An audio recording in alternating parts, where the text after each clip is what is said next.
बिस्मिल्लाहिर्रहमानिर्रहीम। अस्सलाम वालेकुम। उम्मीद है आप ठीक होंगे, खैरियत से होंगे। तैयब लोच आपकी खिदमत में फिर से हाजिर है जी। पहली सबसे अहम डेवलपमेंट, सबसे अहम खबर तो ये है कि जुडिशल कमीशन ने सिंध हाई कोर्ट में 12 एडिशनल जजेस की मंजूरी दे दी है। और इसके साथ साथ सिंध हाई कोर्ट के अंदर जो कॉन्स्टिट्यूशनल बेंचेस बने थे उनमें 6 माह की मुद्दत कर दी, 6 माह की तुसी, मतलब है तुसी उसको दे दी है। तो ये एक अहम डेवलपमेंट है। और 12 जजेस यानी कि तकरीबन ऑलमोस्ट 49-50 नाम आए थे और उन 50 नामों में से वो 12 खुश नसीब हैं जिनको जुडिशल कमीशन ने एडिशनल जज के तौर पे, एडिशनल जज वैसे कोई होता नहीं है हाई कोर्ट के अंदर, लेकिन कोई ओहदा नहीं है, जज ही होते हैं।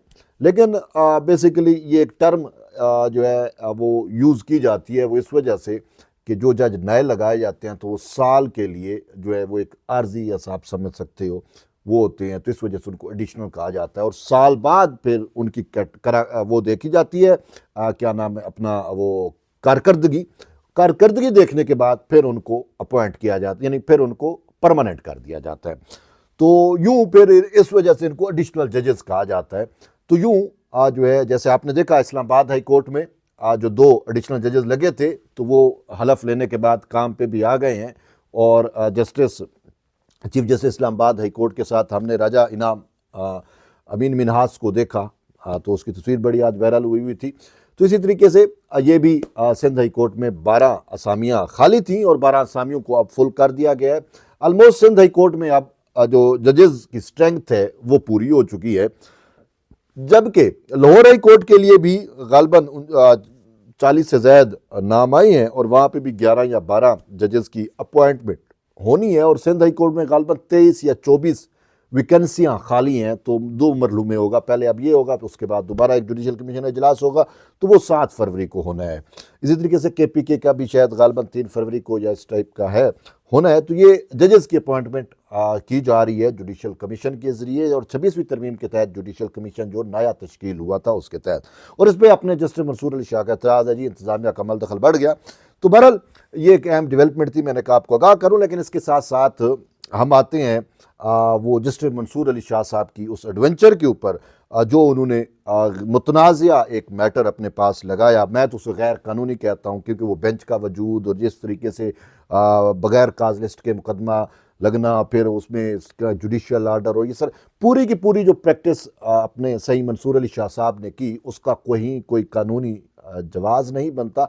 आल्दो वो दूसरों को आर्टिकल 5 से डरा रहे हैं कि आर्टिकल 5 पे आप अमल नहीं कर रहे तो आर्टिकल 6 होगा, लेकिन खुद ये उसके जुमरे में आ रहे हैं। मेरी ये राय है, और मेरी ये राय ऐसे हवा में नहीं बनी हुई, बड़े पॉइंट हैं, वैलिड पॉइंट्स हैं, वैलिड उस वजह से बनी है।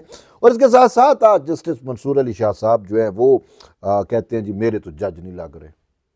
अपना ये रोना रोए हैं कि हमारे जज नहीं लगते, वो एक ही वोट पढ़ता है और वो मैं ही वोट देता हूँ, और बाकी ये जजेस जुडिशल कमीशन की से बात मैंने कहा ये आपको, तो वो उनके बहुत ज़्यादा गम है, दुख है। वैसे मैं पहले भी आप एक वीडियो बनाई है। लेकिन इसके साथ साथ आज जस्टिस मंसूर अली शाह साहब ने एक और तड़ी लगाई है। अब बात यह है कि अगर कानूनी तौर पे ये कर सकते ना तो ज़रूर करते, ये जो एडवेंचर के मूड में थे। लेकिन हवाई बात कर गई, मुकदमा हवाई सुनते हैं तो हवाई बातें तो कर बना सकते हैं। मंसूर अली शाह से ज़्यादा कहानीगर तो कोई भी नहीं है। तो कहानी उन्होंने बनाई और कहा कि जो है वो तौहीन अदालत बनती है चीफ जस्टिस के खिलाफ और जस्टिस अमीनुद्दीन खान के खिलाफ। हैरान हुए, वो कैसे? कहते हैं जी वो जो इन्होंने हमारा जुडिशियल आर्डर को जो है ना वो नहीं लगाया, मेरा जुडिशियल आर्डर था उसको उठा के बाहर फेंका। और practice and procedure act committee में चूँकि वो हैं तो उन्होंने जो है वो उनके ऊपर अब तौहीन अदालत लगती है कि मेरा जुडिशियल आर्डर था तो वो क्यों उठा के बाहर फेंक दिया, और अपना कमेटी का फैसला क्यों मुझसे वो मुकदमा छीना गया, लिया गया, जो भी था। अब वो मुकदमा कैसे छीना गया, मुकदमे का इख्तियार ही नहीं था। आपके पास कौन सा दरख्वास्त था? सही के पास मंसूर अली शाह साहब के कोई दरख्वास्त नहीं था, अपनी तरफ से हवा में ही अज़गुर नोटिस ले लिया। अज़गुर नोटिस सही आप नहीं ले सकते 26वीं तरमीम के बाद। बहरहाल आप तो 26वीं तरमीम को मान नहीं रहे, तो कॉन्स्टिट्यूशन ऑफ पाकिस्तान को नहीं मानते। लेकिन बात यह है कि असल चीज़ ये है कि मंसूर अली शाह साहब में अगर बहादुरी होती, स्ट्रांग फुटिंग पे होते, तो ये ज़रूर तौहीन अदालत का नोटिस देते चीफ जस्टिस को भी और जस्टिस अमीनुद्दीन खान को भी। लेकिन कहां तक देते, कैसे देते, क्योंकि खुद वो कमजोर फुटिंग पे थे, गैर आईनी और गैर कानूनी थे। तो अब उनको पता था अब मैं ऐसा करूंगा तो बस ऐਵੇਂ ही युतियों को परसेप्शन मैनेजमेंट के लिए खुश कर दिया कि मैं दे सकता था लेकिन मैं नहीं दे रहा, मैं ग्रेस का मुजाहरा कर रहा हूँ। ग्रेस और वो भी मंसूर अली शाह साहब, वाह। तो बहरहाल जो है आज एहसन बून साहब के दलाल बहुत जानदार थे, और क्योंकि उन्होंने उनके दलाल में दो, एक पहले उन्होंने दलाल दिए, फिर उन्होंने 11:30 से 11 बजे तक उन्होंने दलाल दिए हामिद खान के दलाल मुकम्मल होने के बाद। फिर उन्होंने कहा जी पाकिस्तान बार कौंसल में मैं मसरूफ़ हूँ तो हमारे कोई इंतखाबात हो रहे हैं। उसके बाद उन्होंने कहा मैं बाद, उन्होंने कहा ठीक है आप 12 बजे के बाद दे देना, तो वो फिर उन्होंने बाद में दिए।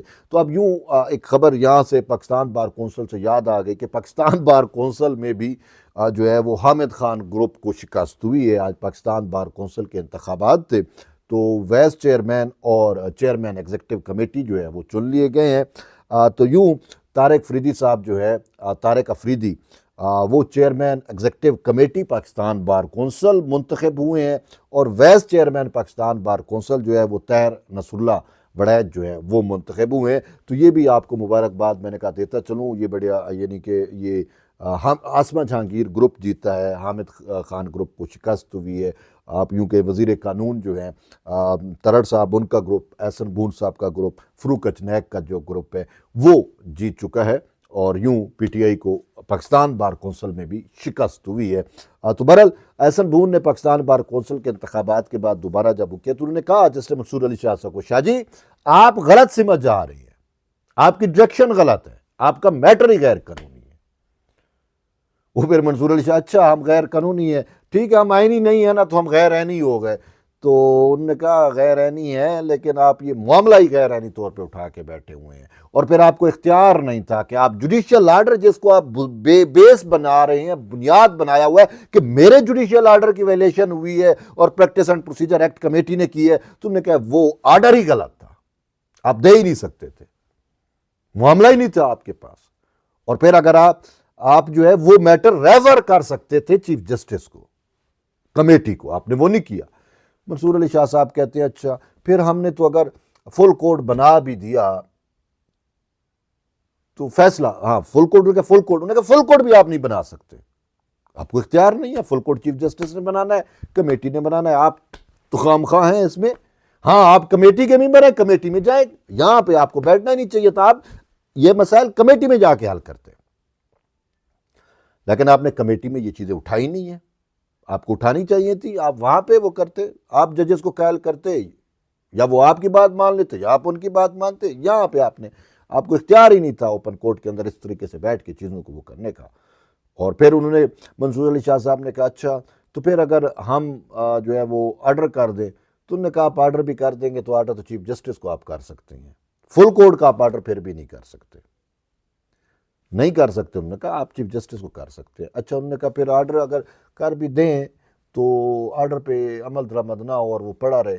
पहले भी उन्होंने कहा मखसूस नशिस्तों वाला, इशारतन के तहत किनाये में कि मखसूस नशिस्तों वाला भी तो हमने ऑर्डर दिया, उसमें कौन सा अमल दरामद हो गया। बात यह है कि मंसूर अली शाह साहब, सॉरी टू से, हकीकत यही है और मेरे व्यूअर्स भी यही कहते हैं कि जो फैसला आईनी और कानूनी है ना उस पर अमल दरामद होता है, गैर आईनी फैसलों पर कौन सा अमल दरामद, जिस फैसले का वजूद ही नहीं है, जिसको आईनी सपोर्ट नहीं कर रहा, जिसको कोई कानूनी सपोर्ट नहीं कर रहा, वो एक आपके माइंड का इख्तरा है। तो वो कैसे मखसूस नशिस्तों वाला आपने गैर आईनी फैसला दिया, मैंने नहीं कह रहा, वो खुद आपके मुअज़्ज़ज़ साथी जजेस ने कहा कि ये गैर आईनी फैसला और कोई भी इदारा, रियासती इदारा इस पर फैसले पर जो है वो अमल करने का पाबंद नहीं है। फिर आप आर्टिकल 190 से उनको डराएं या आर्टिकल 5 से डराएं, गैर आईनी फैसलों का यही वक़्त है जो आपके साथ हुई, जो आपके फैसले के साथ हुई, मखसूस नशिस्तों वाले फैसले के साथ। और अब भी अगर आप इसमें फुल कोर्ट बेंच अपने तौर पे बना भी दें तो भी, फुल कोर्ट का राग आपका कितना पुराना है सर, बार बार आप राग अलापते रहे हर मौके पे, हर जगह पे। जब से 26वीं तरमीम से पहले ही आपने ये राग अलापना शुरू कर दिया था। काजी फैज़ ईसा ने जब मुनीब अख्तर को कमेटी से निकाला तो फुल कोर्ट का आपने कहा, फिर उसके बाद जो है वो मुनीब अख्तर को वापस डाला तो आपने अपने चीफ जस्टिस को भी पास कर दिया और कहा जी ये 31 अक्टूबर 2024 को फुल कोर्ट। बहरहाल ये वो सारी बातें कई दफ़ा हो चुकी हैं। तो यूँ ये मंसूर अली शाह साहब का राग था, ये इन्होंने सारा मैटर उठाया भी यही था। अब फिर शिकवे पे आ गए कि वो आ गए, अब असल में इनकी अपनी फ्रस्ट्रेशन थी जो इन्होंने इस तरीके से निकाली है, कौम का भी वक्त ज़ाय किया, आपका भी और हमारा भी। बहरहाल अब देखते हैं कि इन्होंने कौन से तीर मारने हैं। फैसला अब महफूज हो गया, फैसला कल सुनाएंगे, परसों सुनाएंगे, कोई पता नहीं है, टाइम नहीं दिया। तो बहरहाल ये फैसला सुनाएंगे 26वीं तरमीम से पहले, और फैसले में कोई ना कोई कुछ ना कुछ एडवेंचर होगा। मैं कोई और लफ्ज़ यूज़ नहीं कर रहा, बहरहाल कुछ ना कुछ ऐसा होगा कि ये 26वीं तरमीम पे हमला होगा फैसले में। देख लेना, मुझे तो यही, अब जब भी आएगा तो अब पता चलेगा। और फुल कोर्ट और ये सारा कुछ अब देखते हैं क्या फ़ैसला आता है। बहरहाल फ़ैसला महफूज हो गया है, और आज इनको अदालती मुआविन चाहे वो ख्वाजा हारिस ने भी इनको कहा कि भाई आप 26वीं तरमीम को ना मानते हो, अब मैं मानूँ या ना मानूँ, ये हकीकत है 26वीं तरमीम आईन पाकिस्तान का हिस्सा बन चुकी है। और आईन पाकिस्तान का जब हिस्सा बन चुकी है तो मैं तो उसको मद्देनज़र रख कर ही जो है वो दलाइल दूंगा। तो बहरहाल उन्होंने दिए भी सही। तो यूँ 26वीं तरमीम मंसूर अली शाह हजम नहीं हो रही। बहरहाल देखते हैं, या तो 26वीं तरमीम रहेगी या मंसूर अली शाह साहब रहेंगे। अब देखते हैं मामलात किस सीमा चलते हैं। अपना फीडबैक ज़रूर दें। फिर मिलते हैं एक नई वीडियो, तब तक इजाज़त दें। अल्लाह हाफ़िज़।